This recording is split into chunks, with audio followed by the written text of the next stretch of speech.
इस वीडियो के माध्यम से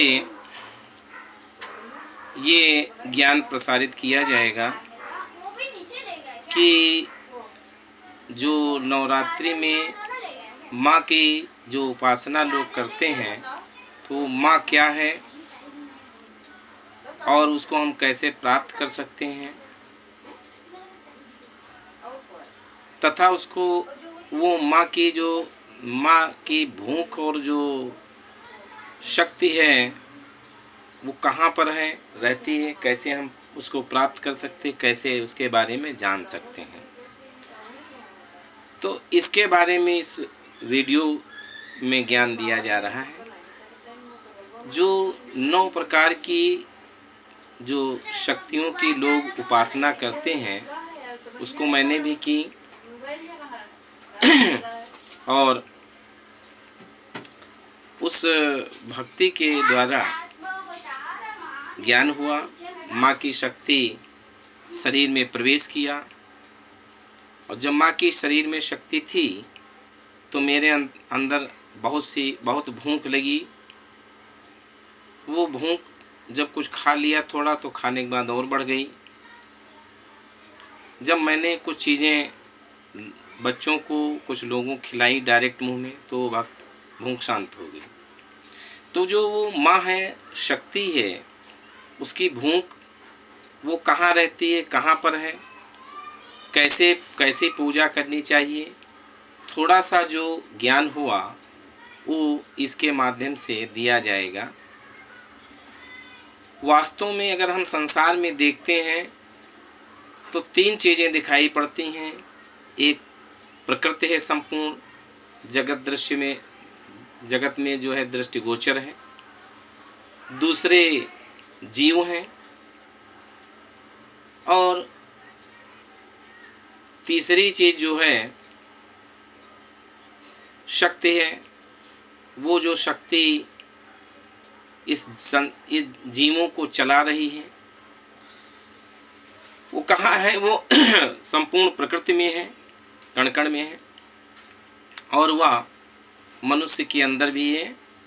वही जब शक्ति जीवों के शरीर से निकल जाती है तो कितने सुंदर पक्षी, मनुष्य, जीव जिनकी सुंदरता, चमक वो सब समाप्त हो जाता है और शरीर सड़ने गलने लगते हैं। उसको थोड़ी देर भी कोई रोक नहीं सकता है।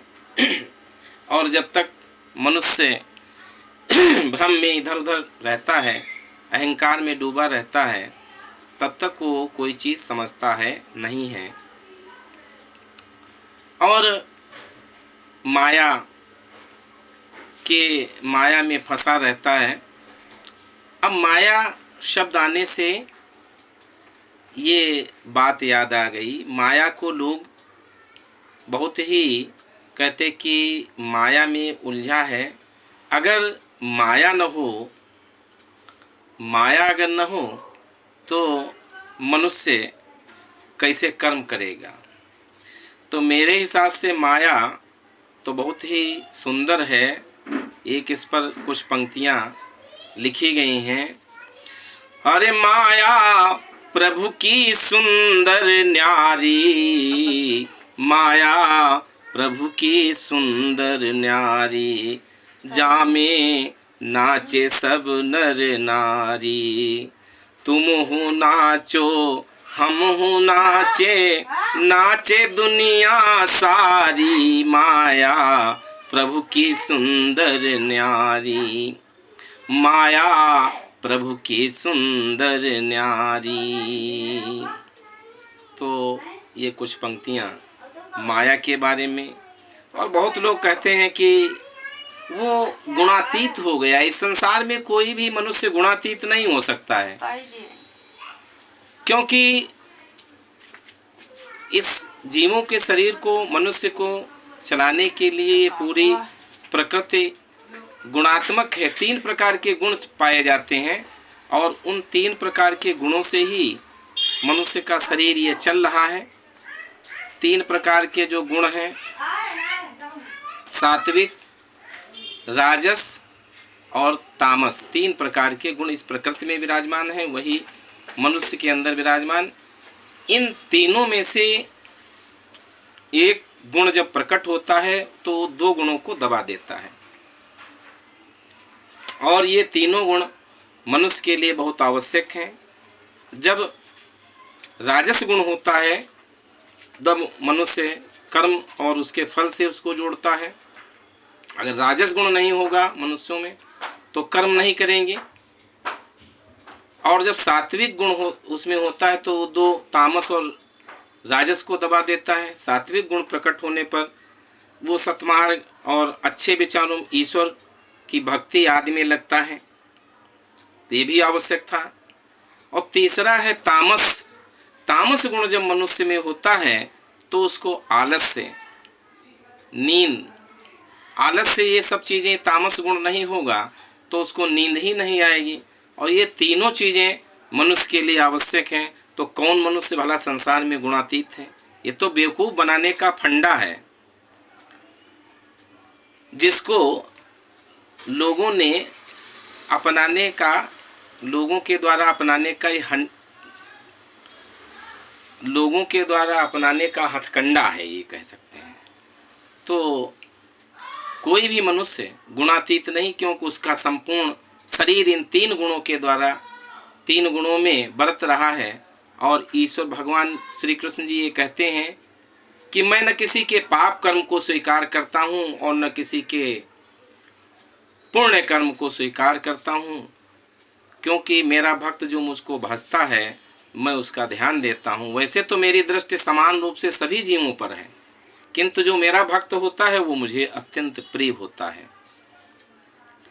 तो माया बुरी नहीं है, तीनों गुण बुरे नहीं हैं, क्योंकि बिना इनके कुछ चल ही नहीं सकता है। कोई आदमी, कोई इंसान गुणातीत नहीं हो सकता है। थोड़ी बहुत कुछ समय के लिए वो गुणातीत भले हो जाए, क्योंकि जीवन ही नहीं चलेगा, इसीलिए वो 4 पंक्तियां सुनाई गईं। अब जो इस बात की शुरुआत हुई थी वो माँ क्या है, ये शक्ति जो है वो कण कण में विराजमान है। साइंस वालों ने पढ़ा है कि अणुओं के बीच में पदार्थ परमाणु, अणुओं और परमाणुओं से मिलकर बना है, उनमें भी आपस में शक्ति है, वो उनको खींचे हुए है अणुओं को, तभी उसका एक रूप है संसार में दिख रहा है। और वही शक्ति इस सृष्टि में, प्रकृति में है। प्रकृति स्त्रीलिंग है और प्रकृति में वो शक्ति विराजमान है, इसलिए शक्ति को स्त्रीलिंग होने के कारण प्रकृति भी स्त्रीलिंग है, उसको माँ के रूप में लोग मानते हैं। और ये बहुत पहले से, आदिकाल से भी मनुष्य किसी न किसी रूप में, चाहे वो प्रकृति को मानता रहा हो या किसी अलौकिक शक्ति को मानता रहा हो, उसकी वो पूजा और उपासना करता रहा है और आज भी कर रहा है। तो ये 9 जो रूपों में शक्ति की उपासना, उनके अलग अलग नाम दिए गए, उनकी अलग अलग भक्ति एवं उपासना की जाती है। वास्तव में वो जब इस शक्ति की उपासना, ये ऐसा समय होता है जब बहुत ही उपयुक्त समय होता है, जब कोई इंसान शक्ति से जुड़ सकता है। लेकिन अब देखा जाए तो ये लोग उपवास जो कर रहे हैं, उपवास भी ये तो माँ का ऐसा है, माँ बहुत खिलाती है। लोग तो इस में तंदुरुस्त हो जाते हैं, अच्छे अच्छे फल और मेवा सब खाते हैं, खाते रहते। तो ये कोई उपवास नहीं हुआ। उपवास करने के लिए कठोर तपस्या की ज़रूरत होती है। उसमें कुछ चीज़ें जो मुझे अनुभव हुई, एक तो माँ ने ये बताया, जब वो मेरे अंदर शक्ति थी तो उसने ये ज्ञान कराया, देख मेरी भूख कहाँ है, समस्त इंसानों के अंदर है। वहाँ पर भक्ति कर, वहाँ उनको खिलाने से मेरा जो है साक्षात भोग लगता है। मन तस्वीरों में और मूर्तियों में भोग लगाने से मेरा भोग असली नहीं होता है। ये एक तो ज्ञान कराया। दूसरा मुझे ये ज्ञान हुआ, जो दीपक प्रज्वलित किया जाता है उसमें समस्त देवी देवताओं का निवास होता है, इसलिए किसी स्थान पर दीपक प्रज्वलित कर लो और उसकी भक्ति कर लो तो मंदिर जाने की कोई आवश्यकता ही नहीं है। और मंदिर में जाते हैं लोग तो क्या जूते चप्पल बाहर निकाल के आते हैं, ध्यान वहाँ रहता है और वहाँ माँ के दर्शन कर रहे होते हैं, धक्के और ठोकरे खाते हैं और अगर मुश्किल से पहुँच गए तो माँ के मुंह पर फेंक के मारते हैं, चढ़ावा चढ़ाते हैं। अगर तुम्हारे मुंह पर कोई चीज़ फेंक के मारी जाए तो तुम कितना प्रसन्न होगे, तो वो माँ कहाँ प्रसन्न होती होगी जिसके मुंह पर वहाँ फेंक करके चीज़ें फेंक रहे हैं, नहीं पहुँच पा रहे हैं तो फेंक दिया, कहा चढ़ावा चढ़ गया। तो उस माँ ने ये भी ज्ञान कराया संपूर्ण प्रकृति के कण कण में वो शक्ति है, इसलिए संपूर्ण ये प्रकृति जो है शक्ति के रूप में है और उसकी जो असली भक्ति है वो एक ये जो भंडारा है और जो कन्याओं को खिलाने वाला है वो उसकी असली भक्ति है। दूसरी एक और ज्ञान दिया गया और एक ज्ञान ये दिया गया कि जो ये नवरात्रियों में जो दीपक प्रज्वलित किया जाता है उस हमने जो अनुभव किया हम वही बता रहे हैं। मैं संसार का कुछ नहीं जानता हूँ कैसे क्या है, वो ज्ञान इसमें दिया जा रहा है। मैंने अनुभव किया कि वो जो दीपक प्रज्वलित किया जाता है उसके पास जितनी देर तक भक्त जो भी उपवास कर रहा बैठेगा तो उससे निकलने वाली जो किरणें हैं उस इस शरीर को हल्का करती हैं, शरीर को सेंसिटिव करती हैं और जब सेंसिटिव शरीर होता है तभी हम शक्ति का एहसास कर सकते हैं। तो एक तो ये ज्ञान था और बाकी सब चीज़ें तिलक लगाना, कलावा पहनना, ये सब भौतिक वाली चीज़ें हैं। ये तो मनुष्य में आकर्षण और सुंदरता लाने का ही काम कर सकती हैं।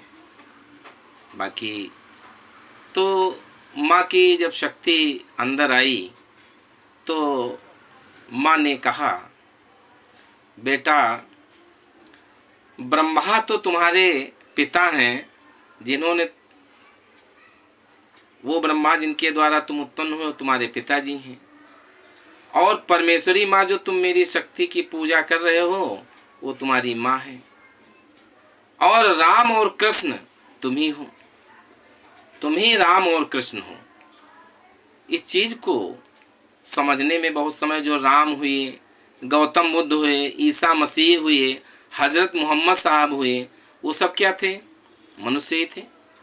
तो मनुष्य के रूप में ही आए और उन्होंने भक्ति उपासना तप के द्वारा उस ईश्वर से, उस शक्ति से जुड़े, अलौकिक शक्ति है जो समस्त संसार को चला रही है, इसका ज्ञान करना अपने अंदर ज्ञान करना। वो शक्ति आती है, उसका ज्ञान करोगे, उस सुनोगे, बताएगी शक्ति, तभी तो तुम्हें पता चलेगा संसार में कोई अलौकिक शक्ति है।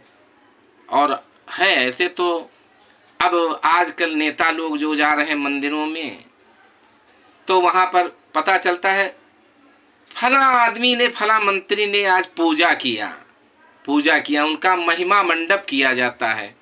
वो कोई भक्ति नहीं है, वो तो लोगों को मूर्ख बनाने का है कि देखो हम कितने धर्म के पालन करने वाले हैं और बाद में सारा धर्म ही पर भले चले जाएं। लेकिन वो एक दिखाने का है। तो वो जो शक्ति है, अलौकिक शक्ति, ये आडंबर, दिखावा, इन सब चीज़ों को पसंद नहीं करती है। वो ये देखती है श्रद्धा, भाव, नियम, इन चीज़ों का, ईमानदारी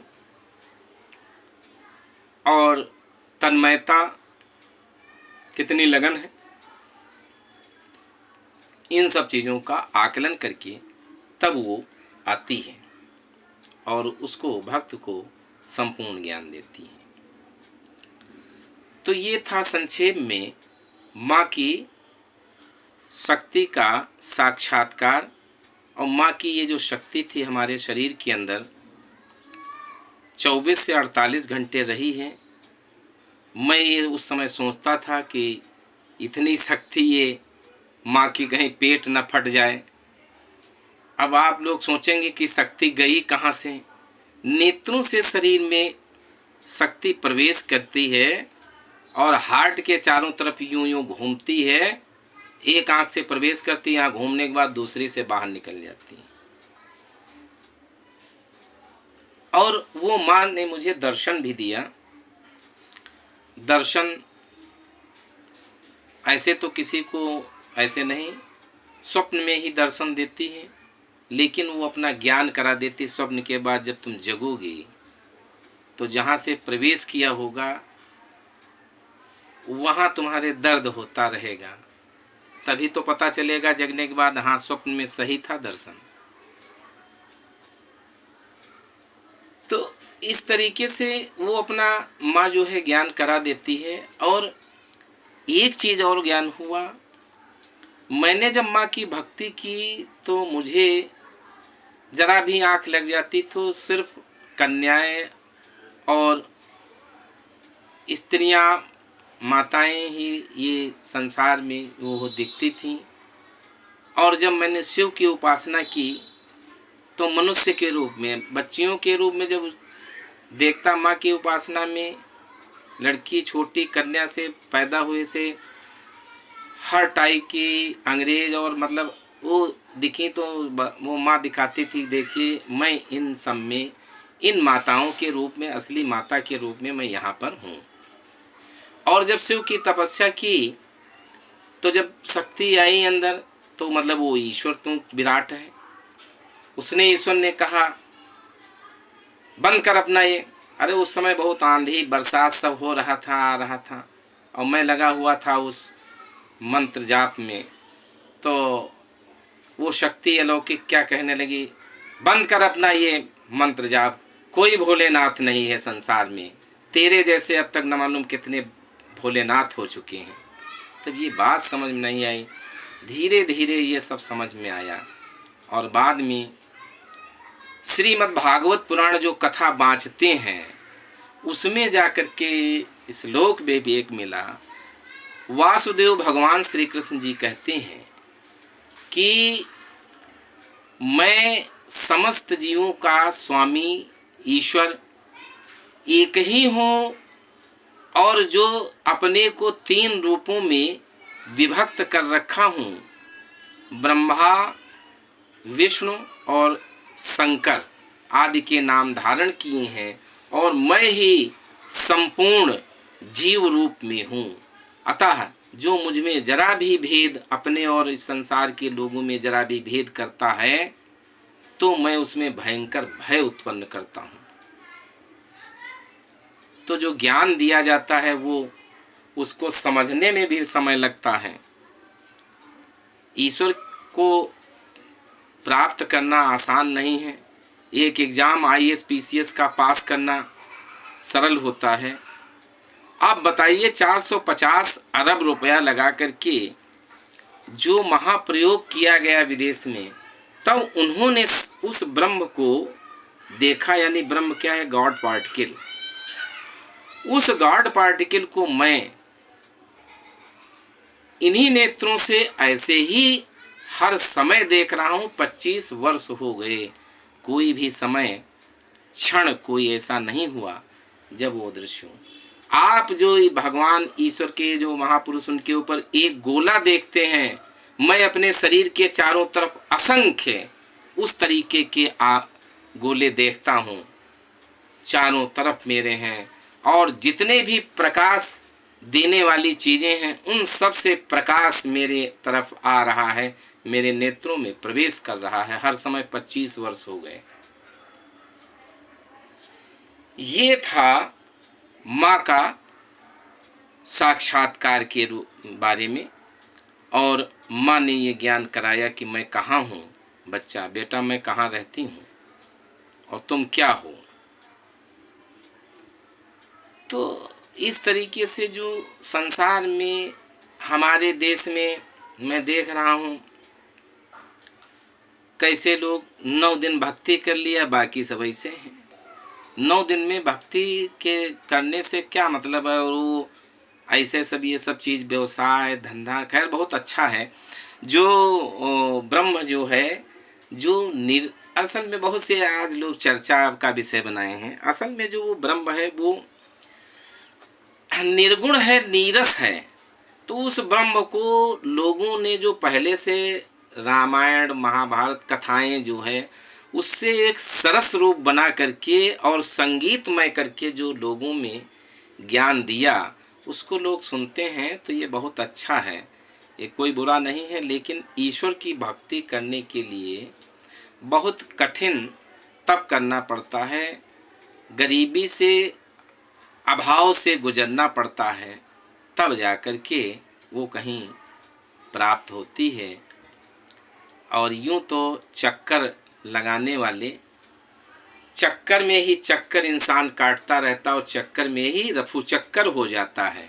ओम नमः शिवाय, ओम परमेश्वराय नमः, ओम महालक्ष्मी माताय नमः।